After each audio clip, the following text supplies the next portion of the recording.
আসসালামু আলাইকুম রহমতুল্লাহি ওয়া বারাকাতুহু। সম্মানিত প্রিয় মুসলিম ভাই ও বোনেরা, আর ইসলামিক টিভির পক্ষ থেকে সকলকে জানাই আন্তরিক মোবারকবাদ। আশা করি সকলে ভালো আছেন। আমি আলহামদুলিল্লাহ আল্লাহর রহমতে ভালো আছি। আজকে আপনাদের মাঝে আলোচনা করব জিলহজের মাসের প্রথম 10 দিন যে সকল আমলগুলো আপনি করবেন।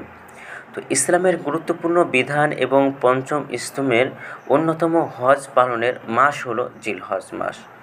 এই মাসের প্রথম 10 দিনের বিশেষ গুরুত্ব এবং তাৎপর্য রয়েছে। আল্লাহ তাআলা পবিত্র কোরআনে এই দশকের রাতগুলোর শপথ করেছেন। বর্ণিত হয়েছে শপথ প্রত্যুষের এবং 10 রাতে, সূরা ফাজর আয়াত নম্বর 1-2। অন্য আয়াতে বর্ণিত হয়েছে যাতে তারা তাদের কল্যাণময় স্থানগুলোতে উপস্থিত হতে পারে এবং তিনি তাদের চতুষ্পদ জন্তু থেকে যা রিজিক হিসাবে দান করেছেন তার ওপর নির্দিষ্ট দিনগুলোয় আল্লাহর নাম স্মরণ করতে পারে। সূরা হজ। প্রথম আয়াতের 10 রাত এবং দ্বিতীয় আয়াতের নির্দিষ্ট দিনগুলো থেকে জিলহজ মাসের প্রথম দশককেই বোঝানো হয়েছে। অন্যদিকে হাদিসে এই মাসের প্রথম 10 দিনকে শ্রেষ্ঠতম দিন বলা হয়েছে। যেমন হযরত ইবনে আব্বাস রাদিয়াল্লাহু তাআলা আনহু থেকে বর্ণিত, রাসূলুল্লাহ সাল্লাল্লাহু আলাইহি ওয়াসাল্লাম বলেছেন, এমন কোনো দিন নেই যার আমল জিলহজ মাসের প্রথম 10 দিনের আমল থেকে আল্লাহর কাছে অধিক প্রিয় হবে। প্রশ্ন করা হলো, হে আল্লাহর রাসূল সাল্লাল্লাহু আলাইহি ওয়াসাল্লাম, আল্লাহর পথে যুদ্ধ করা থেকেও কি অধিক প্রিয়? রাসূলুল্লাহ সাল্লাল্লাহু আলাইহি ওয়াসাল্লাম বললেন, হ্যাঁ, যুদ্ধ করা থেকেও অধিক প্রিয়। তবে যদি এমন হয় যে ব্যক্তি তার জানমাল নিয়ে আল্লাহর পথে বের হলো এবং এর কোনো কিছুই ফেরত নিয়ে এলো না। বুখারী ও তিরমিজি। হাদিসের আলোকে এই দিনগুলোকে আমাদের করণীয় সম্পর্কে আপনাদেরকে জানিয়ে রাখতেছি। 1. অধিক পরিমাণে নেক আমল করা। এই 10 দিনে অত্যাধিক আমলে সালেহ তথা উত্তম আমল করা, কেননা এই দিনগুলোতে যে আমল করা হয় তা আল্লাহ তাআলার নিকট অন্য যে কোনো দিনের আমলের চেয়ে অধিক প্রিয়। জিকির, কুরআন তেলাওয়াত, নফল নামাজ এবং নফল রোজা সবই এর অন্তর্ভুক্ত। বেশি পরিমাণে জিকির করা। এই দিনগুলোতে অধিক পরিমাণে জিকির করা উচিত। বিশেষত লা ইলাহা ইল্লাল্লাহু, আল্লাহু আকবার এবং আলহামদুলিল্লাহ পাঠে নিমগ্ন হওয়া যায়। আল্লাহর নবী সাল্লাল্লাহু আলাইহি ওয়াসাল্লাম হাদিসে ইরশাদ করেন, আল্লাহ তাআলার নিকট জিলহজের প্রথম দশকের আমলের চেয়ে অধিক মহৎ এবং প্রিয় আমল আর নেই। সুতরাং তোমরা এই দিনগুলোতে বেশি বেশি লা ইলাহা ইল্লাল্লাহু, আল্লাহু আকবার এবং আলহামদুলিল্লাহ পড়ো। মুসনাদে আহমদ শরীফের হাদিস।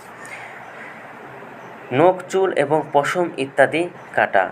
জিলহজের চাঁদ ওঠার পর এই 10 দিন কুরবানি আদায় করা পর্যন্ত শরীরের কোনো প্রকার চুল, পশম, নখ না কাটা মুস্তাহাব।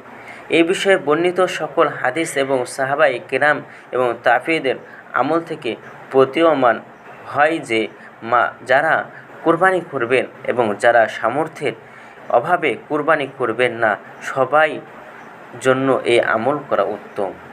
তবে যে ব্যক্তি কুরবানি করবে তার জন্য এই আমলটি তুলনামূলক অত্যাধিক গুরুত্ব রাখে।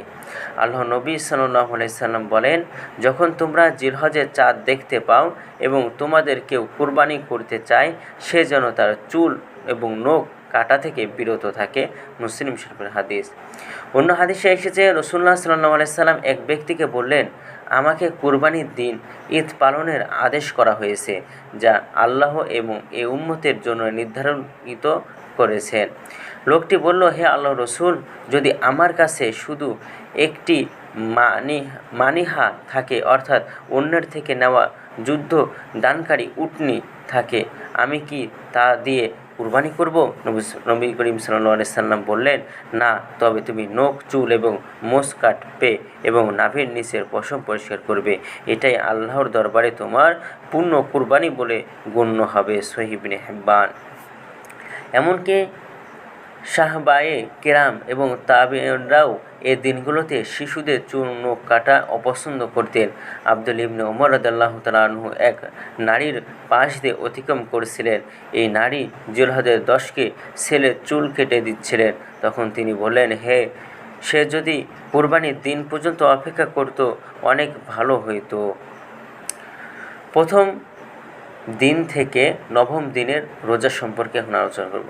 সম্ভব হলে জিলহজের প্রথম তারিখ থেকে 9 তারিখ পর্যন্ত রোজা রাখা বা এর মধ্যে যে কয়দিন সম্ভব হয় রোজা রাখা, তবে 9 তারিখ অর্থাৎ ঈদের আগের দিন অবশ্যই রোজা রাখার চেষ্টা করা, কারণ এই এক দিনের রোজার ফলে 1 বছর আগের এবং 1 বছর পরের মোট 2 বছরের গুনাহ মাফ করে দেওয়া হবে। আল্লাহর নবী সাল্লাল্লাহু আলাইহি সাল্লাম বলেন, আমি আশা করি আরাফার দিন অর্থাৎ জিলহজের 9 তারিখের রোজার ফলে আল্লাহ তাআলা 1 বছর আগের এবং 1 বছর পরের গুনাহ মাফ করে দিবেন। সুবহানাল্লাহ। মুসলিম শরীফ হাদিস। জিলহজের প্রথম 9 দিন রোজা রাখার বিষয়ে একাধিক হাদিস বর্ণিত হয়েছে, যেগুলো সনদের বিচারে দুর্বল হলেও মুহাদ্দিসগণ এইগুলোকে সমষ্টিকভাবে আমলযোগ্য বলেছেন। লাইলাতুল আরাফা, ইমাম ইবনে রজব। তো এরপর আলোচনা করব তাকবীরে তাশরিক সম্পর্কে। তো জিলহজের 9 তারিখ ফজরের নামাজের পর থেকে 13 তারিখ আসরের নামাজ পর্যন্ত প্রত্যেক ফজরের পর পুরুষদের জন্য উচ্চস্বরে আর মহিলাদের জন্য নিম্নস্বরে তাকবীরে তাশরিক পড়া হলো ওয়াজিব। পুরুষরা ঈদের নামাজে যাওয়ার সময়ও উচ্চস্বরে তাকবীরে তাশরিক পাঠ করবে। তাকবীরে তাশরিকের জন্য বিভিন্ন শব্দ হাদিসে শরীফে উল্লেখ রয়েছে, তার মধ্যে সর্বোত্তম এবং সর্বজনীন বিদিত হলো পাঠ হলো এই যে আল্লাহু আকবার, আল্লাহু আকবার, লা ইলাহা ইল্লাল্লাহু, আল্লাহু আকবার, আল্লাহু আকবার, ওয়ালিল্লাহিল হামদ। তো এটা আমরা পড়ব। এরপরে আমরা আলোচনা করব কুরবানি সম্পর্কে। তো কুরবানি করা জিলহজের অন্যতম এবং মহৎ এবং গুরুত্বপূর্ণ আমল।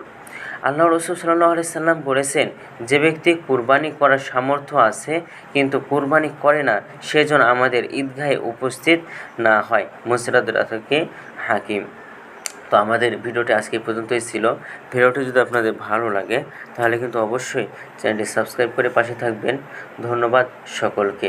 আসসালামু আলাইকুম ওয়া রাহমাতুল্লাহি ওয়া বারাকাতুহু।